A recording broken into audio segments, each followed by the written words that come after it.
Hello friends, पिछली class में अपन बात कर रहे थे कि जो है एग्रीकल्चर को प्रभावित करने वाले जो तत्व होते हैं, और उसमें पहला तत्व अपन ने लिया था भौतिक तत्व। और भौतिक तत्वों में मैं आपको पिछले लेक्चर्स में डिस्कस कर चुका हूं कि उच्चावच किस प्रकार से कृषि को प्रभावित करते हैं, कृषि के लिए महत्वपूर्ण होते हैं। दूसरा मैंने बात की थी जलवायु तत्वों की कि जलवायु किस प्रकार जो है कृषि को प्रभावित करती है। आज मैं बात कर रहा हूँ मिट्टियाँ, और मिट्टियाँ कृषि को कैसे प्रभावित करती हैं, क्योंकि एग्रीकल्चर या कृषि के लिए सबसे महत्वपूर्ण जो संसाधन है वो है मिट्टी, जिसके ऊपर फसलें उगती हैं, पनपती हैं, उनका विकास होता है।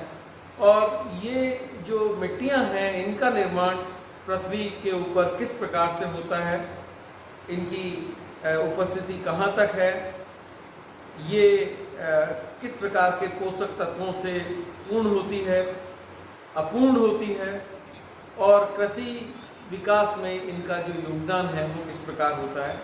तो आइए हम देखते हैं सबसे पहले कि मिट्टी कहते किसको हैं। तो मिट्टी या soil is the loose material of parent rock on earth surface, यानी धरातल के ऊपरी सतह पर जो असंगठित चट्टानी पदार्थ पाए जाते हैं उनको हम सामान्य रूप से मिट्टी की संज्ञा देते हैं। पृथ्वी की सतह पर शैलों के विघटन एवं वियोजन से प्राप्त ढीले और असंगठित पदार्थों को भूपदार्थों को मृदा कहते हैं। जोफे उनके अनुसार जो है मिट्टियाँ जंतु, खनिज एवं जैविक पदार्थों से निर्मित प्राकृतिक वस्तु होती है, जिसमें विभिन्न मोटाई के विभिन्न मंडल या होराइजन या संस्तर होते हैं। और ये होराइजन जो है आकारिकी, भौतिक एवं रासायनिक संगठन तथा जैविक विशेषताओं के दृष्टिकोण से निचले पदार्थों से बिल्कुल अलग या भिन्न होते हैं। मृदा को हम दो भागों में विभाजित कर सकते हैं, टॉप सॉइल ऊपरी भाग जिसको टॉप सॉइल कहते हैं, और एक निचला भाग जिसको हम सब सॉइल के रूप में देख सकते हैं। पहला हम देखते हैं टॉप सॉइल, और ये जो टॉप सॉइल है इसको सोलम भी कहते हैं। मृदा के ऊपरी भाग को कहते हैं। ये मृदा पौधों को जीवन प्रदान करती है, और इसी संस्तर में या इसी भाग में जो है समस्त पौधे उगते और पनपते हैं। ठीक है। दूसरा है सब सॉइल, रेगोलिथ, और इसको रेगोलिथ कहते हैं सब सॉइल को। ये मृदा की जो निचली परत है, टॉप सॉइल से नीचे की जो भाग है, इसमें आधार शैल के वियोजित एवं विघटित ऊपरी भाग जो होते हैं उसको हम लेते हैं। आधार शैल जो पृथ्वी की जो बेसिक रॉक्स होती हैं उनके ऊपर का जो हिस्सा है वो वियोजित और विघटित भाग जो है इसको सम्मिलित करते हैं इसमें। और इसमें पौधों के लिए आवश्यक पोषक तत्वों की सर्वथा कमी पाई जाती है। इसमें जो है इन पदार्थों की कमी होती है। इसके बाद मैं जो शब्द का नाम लूँगा वो है सॉइल प्रोफाइल या मृदा परिच्छेदिका। और ये एक सॉइल की सबसे इम्पॉर्टेंट चीज़ है कि सॉइल का जो प्रोफाइल है वो किस तरह का है, कितने भागों में बना हुआ है। तो सॉइल प्रोफाइल की अगर मैं बात करूं तो मृदा के या सॉइल सिस्टम के ऊपर से लेके नीचे के जो भाग हैं उसको हम होराइजन्स में देखते हैं कि वो मृदा जो है स्पष्ट रूप से कितने भागों में ऊपर से नीचे तक वो जो है विभाजित है। और प्रत्येक जो विभाजन है वो एक होराइजन के रूप में जो है या संस्तर के रूप में देखा जाता है। अगर मैं इसके कंपोनेंट्स की बात करूं, मेजर कंपोनेंट्स ऑफ सॉइल, तो इसमें फर्स्ट आता है decomposed material of flora and fauna, यानी जो वनस्पतिक और जो जैविक जीव जंतुओं के जो अवशेष हैं जो डिकम्पोज्ड हो जाते हैं वो इसका एक भाग है। दूसरा है ऑर्गेनिक मटेरियल या जैविक पदार्थ। तीसरा है एबायोटिक और इनऑर्गेनिक, अजैविक या कार्बनिक खनिज। और उसके बाद है soil solution and soil atmosphere, मृदा का जो वातावरण है वो भी इसका एक भाग है। इसके बाद हम बात करते हैं कैरेक्टरिस्टिक ऑफ सॉइल प्रोफाइल, मृदा परिच्छेदिकाओं की विशेषताएं। अगर मैं मृदा परिच्छेदिका की बात करूं तो उसकी विशेषताएं अगर देखने को मिलती हैं तो ऊपर से नीचे की ओर जाने पर सॉइल जो टॉप सॉइल है वहां से बेस रॉक की तरफ जाने पर जो है जैविक पदार्थों एवं जीवित जीवों की संख्या में उनके क्रियाकलापों में कमी आती है। जो टॉप सॉइल में जो जीवन मिलता है या जो जो पदार्थ जैविक पदार्थ पाए जाते हैं, वानस्पतिक पदार्थ पाए जाते हैं, वो बेस रॉक यानी नीचे की तरफ जाने पर जो है उसमें एक कमी आने लगती है और अंततः बेस रॉक तक पहुंचते वो पूर्णतः समाप्त हो जाता है। दूसरा सॉइल प्रोफाइल की जो कैरेक्टर है वो एक मेन ये भी है कि ऊपर से नीचे की ओर जाने पर एरिएशन यानी जो है मिट्टी में जो हवा की उपस्थिति है, मिट्टी में उसका स्तर जो है एरिएशन का स्तर घटता जाता है। वायु की जो मात्रा है मिट्टी में उपलब्ध वो गहराई के साथ उसमें कमी आती है। अब मैं बात करता हूँ होराइजन्स की। तो होराइजन सॉइल में जो physical, chemical, biotic, abiotic, structural जो विशेषताएं होती हैं उनमें एक अंतर होता है। जो मिट्टी जो टॉप सॉइल और जो सब सॉइल है यानी बेस रॉक तक जो मिट्टी है उसमें physical, chemical, biotic, abiotic, structural जो विशेषताएं हैं इनमें अंतर पाया जाता है और यही अंतर जो है एक होराइजन को बताता है। प्रत्येक होराइजन का जो विकास है वो अलग प्रकार के जलवायु और वनस्पति जीवों की उपस्थिति और उच्चावच की अंतर क्रियाओं का जो है परिणाम होता है। उस होराइजन का जो विकास है वो जलवायु के साथ जो वनस्पतिक क्रियाएं जो होती हैं, वानस्पतिक जो पदार्थों की क्रियाएं होती हैं, जंतुओं की जो होती हैं और उच्चावच की जो सम्मिलित अंतर क्रियाएं होती हैं, इंटर रिएक्शन जिसको हम कहते हैं, उसका जो रिजल्ट है वो होराइजन के रूप में आता है। और होराइजन का जो प्रॉपर्टीज हैं, जो कैरेक्टर है, वो इतनी सुस्पष्ट होती है कि हम उसको आसानी से आइडेंटिफाई कर सकते हैं। होराइजन्स को हम दो पार्ट में डिवाइड कर सकते हैं। पहला है ऑर्गेनिक होराइजन या जैविक संस्तर और दूसरा होता है इनऑर्गेनिक होराइजन या मिनरल होराइजन जिसको हम अजैविक या खनिज संस्तर भी कह सकते हैं। अगर मैं ऑर्गेनिक होराइजन की बात करूं तो ये सॉइल प्रोफाइल का सबसे टॉप जो लेयर है जिसमें कि जो जीवित और मृत जैविक पदार्थों की अधिकता पाई जाती है। जो हमारी टॉप सॉइल है, जो अर्थ सरफेस के ऊपर जो पाई जाती है, उसमें जो सबसे ऊपर जो हम जिस होराइजन की बात करते हैं उसको हम ऑर्गेनिक होराइजन के रूप में देखते हैं, जिसमें मृत और जीवित दोनों प्रकार के जैविक जो है पदार्थों की अधिकता होती है। और इसको इंग्लिश के ओ होराइजन को ओ जो वर्ड है इससे भी इंगित किया जाता है। दिस इज ओ।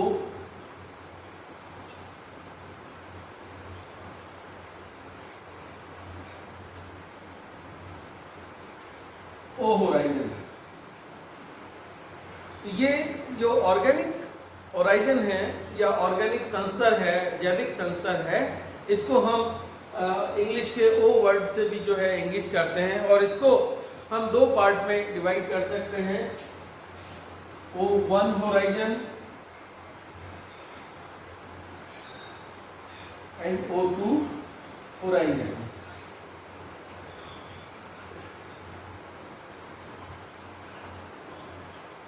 तो जैसा हमने देखा कि जो टॉप सॉइल है उसको हम क्या कहते हैं, हम ऑर्गेनिक होराइजन के रूप में देखते हैं जिसमें मृत और जीवित जो पदार्थ हैं उनकी अधिकता पाई जाती है और इंग्लिश के ओ वर्ड से हम इसको इंडिकेट करते हैं।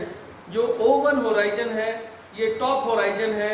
इसका जो निर्माण है ये ऑर्गेनिक मटेरियल जो है उससे होता है और ख़ास तौर से इसमें वेजिटेटिव कवर बहुत ज़्यादा पाया जाता है, उसके कारण जो है इसको होता है। तो it is formed by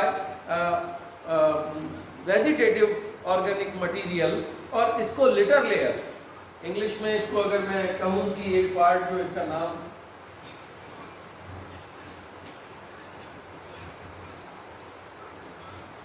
litre layer या पर्ण स्तर संस्तर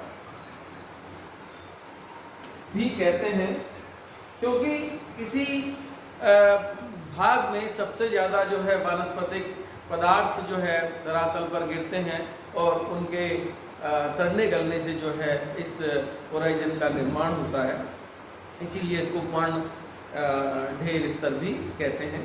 जो O2 होराइजन है, ये O1 होराइजन के नीचे जो पौधों और जीवों के जो रूपांतरित अवशेष, it is Altered remains of plants and animals,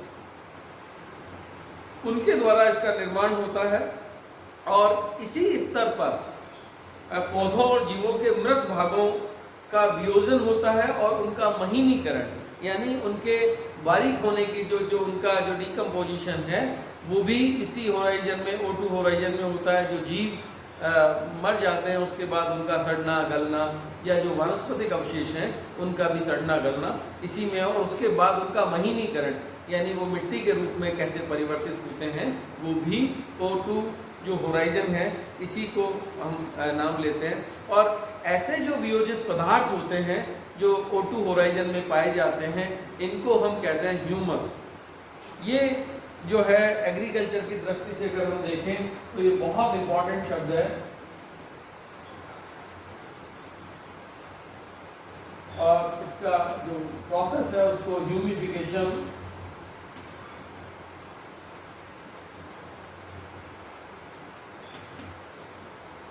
तो ऐसे स्तर को हम जो है O2 होराइजन में जो है ह्यूमस, ऐसे स्तर को हम O2 होराइजन के रूप में देखते हैं। और इसी होराइजन में O2 में जो है ऐसे जो पदार्थों का जो वानस्पतिक और जैविक या मृत जीवों से जिनका निर्माण होता है, ऐसे पदार्थ को हम ह्यूमस के रूप में देखते हैं। और इसको अगर मैं दूसरे नाम पे बोलूँ तो ह्यूमिफिकेशन यानी ह्यूमस निर्माण की जो प्रक्रिया है वो O2 होराइजन में ही होती है। तो इस प्रकार जो हमने सॉइल को कैटेगराइज किया, सॉइल प्रोफाइल को कैटेगराइज किया, वो दो पार्ट में किया था, टॉप सॉइल और सब सॉइल। और होराइजन्स को भी हमने जो दो पार्ट में डिवाइड किया वो था फर्स्ट वन ऑर्गेनिक होराइजन, और ऑर्गेनिक को भी हमने दो पार्ट में डिवाइड किया कि O1 होराइजन और O2 होराइजन। इसके बाद जो है इनऑर्गेनिक या मिनरल होराइजन है, जिसमें अजैविक या इसको खनिज संस्तर भी कहा जा सकता है। और इसका जो निर्माण है वो बेस रॉक से होता है, जिसके कारण उसमें खनिजों की प्रचुरता पाई जाती है, विभिन्न प्रकार के खनिज। वो निर्भर करता है कि वो जो चट्टानें हैं जिनसे उस मिट्टी का निर्माण प्रक्रिया है वो हो रही है, वो किस प्रकार की है। तो आज हम देखते हैं कि हमने जो सॉइल क्या है, तो soil is a loose material of parent rock. जो मृदा है वो चट्टानों के असंगठित पदार्थों को जो धरातल के ऊपरी भाग पर पाई जाती है मृदा कहते हैं। इसका जो निर्माण है वो विभिन्न अवस्थाओं में होता है। और इसमें सबसे जो प्रमुख बात है कि वो किस प्रकार की जलवायु में विकसित हुई है और किस प्रकार के जो जैविक पदार्थ उसमें सम्मिलित होते हैं, उसके आधार पर उस मृदा की संरचना विकसित होती है। इसको दो भागों में हमने डिवाइड कर दिया, टॉप सॉइल और सब सॉइल। टॉप सॉइल को हम सोलम, और जो सब सॉइल है इसको हम रेगोलिथ के नाम से भी जानते हैं। इसके बाद हमने बात की सॉइल प्रोफाइल या मृदा परिच्छेदी का। तो जो ऊपर से नीचे बेस रॉक तक जो सॉइल है कंप्लीट, उस सॉइल को हम एक अगर परिच्छेदिका के रूप में देखें और उसके हॉरिजॉन्टल जो पार्ट्स हैं जिनको लेयर्स को हम देखते हैं, उनको हम होराइजन के रूप में देखते हैं, संस्तर या मंडल के रूप में देखते हैं। तो इस प्रकार मृदा का जो विकास है वो आदिकाल से जब पृथ्वी की उत्पत्ति हुई और उसके पश्चात चट्टानों का जो विघटन और अपक्षय होने लगा, उसके बाद उसमें विघटन होने लगा, वो चाहे कारण भौतिक रहे हों, रासायनिक रहे हों या अन्य कारण रहे हों, जिनके माध्यम से जो है चट्टानों के टूटने फूटने, नदियों के परिवहन से इस प्रकार की मृदा का विकास हुआ है। वर्तमान समय में जो हमने अभी देखा है कि किस प्रकार मिट्टियाँ जो है विश्व में कौन कौन से तरीके से प्रकार की पाई जाती हैं और कृषि के लिए कौन सी मिट्टियाँ सर्वोत्तम हैं, कौन सी नगण्य है, किन मिट्टियों में जो है पोषक तत्वों की अधिकता है, किन मिट्टियों में पोषक तत्वों की कमी है, ये सब हमें मालूम पड़ता है उस सॉइल की जो कैरेक्टर होती है उससे। और सॉइल की अपनी एक नेचर होती है कि वो एसिडिक है या बेसिक है, तो वो भी हम आगे जब बात करेंगे तब उसको हम देखेंगे। आज के लिए मैं ये कहना चाहूँगा कि आज हमने सॉइल का जो प्रोफाइल है और उस प्रोफाइल में जो होराइजन्स हैं, उसके कंपोनेंट्स क्या होते हैं, उसके कैरेक्टर क्या हैं, इस पे बात की। और होराइजन को भी हमने 2 पार्ट में डिवाइड कर दिया है। तो कल हम बात करेंगे जो है वो नेक्स्ट लेक्चर में वो बात करेंगे ऑर्गेनिक मिनरल होराइजन या इनऑर्गेनिक होराइजन के ऊपर, कि वो जो सॉइल है प्रोफाइल है उसमें वो होराइजन किस प्रकार से डेवलप हुए हैं। और उसके बाद जब हम बात करेंगे कि सॉइल्स का जो क्लासिफिकेशन है वो किस तरह से किया गया है। यूएस बेस जो यूएस का यूनाइटेड स्टेट्स ऑफ अमेरिका का जो एग्रीकल्चर डिपार्टमेंट है उसने इन सॉइल्स को जो वर्ल्ड सॉइल हैं उनको जो कैटेगराइज किया वो 3 पार्ट में कैटेगराइज किया। First one azonal soils, then zonal soils और देन इंट्राजोनल सॉइल्स। तो उसके अंदर पूरे विश्व की जितनी भी मिट्टियाँ जो हैं उनको हम अध्ययन करेंगे। Thank you so much.